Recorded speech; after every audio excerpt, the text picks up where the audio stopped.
श्री दत्तशिखर संस्थान येथे 11 डिसेंबर पासून श्री दत्त जयंती महोत्सव सुरू होणार असून त्यानिमित्त 8 डिसेंबर रोजी श्री दत्तशिखर संस्थानचे परमपूज्य महंत श्री मधुसूदनजी भारती यांच्या हस्ते विधिवत घटस्थापना करण्यात येऊन विधिवत पूजा अर्चना करून दत्त जयंती महोत्सवास प्रारंभ करण्यात आला।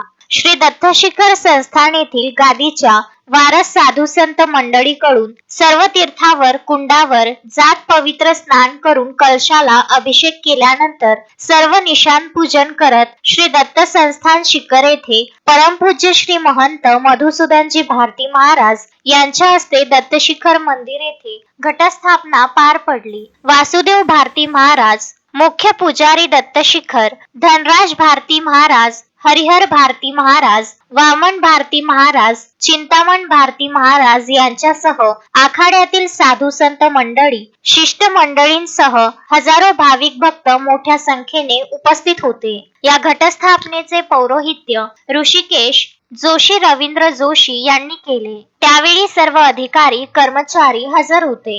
गडावरील दत्त जयंती महोत्सव 11 डिसेंबर पासून सुरू होणार असला तरी हजारोंच्या संख्येने दिंड्यांच्या स्वरूपात महिला, पुरुष, भाविक मोठ्या संख्येने दत्तशिखर संस्थान येथे डेरे दाखल होत असून शहरातील अनेक मंदिर मठातही हजारोंच्या संख्येने भाविक दाखल झाले असून जिल्हाधिकारी अभिजित राऊत, सहाय्यक जिल्हाधिकारी मेघना कावली, तहसीलदार डॉक्टर राजकुमार राठोड, मुख्याधिकारी विवेक कांदे, कार्यालय अधीक्षक लेखापाल वैजनाथ स्वामी, पोलीस निरीक्षक शिवप्रकाश मुळे यांच्यासह सर्व प्रशासकीय अधिकारी कर्मचारी भाविकांना त्रास होऊ नये याची खबरदारी घेत व्यवस्थेत मग्न आहेत। संजय घोगरे, विदर्भ न्यूज, माहूर।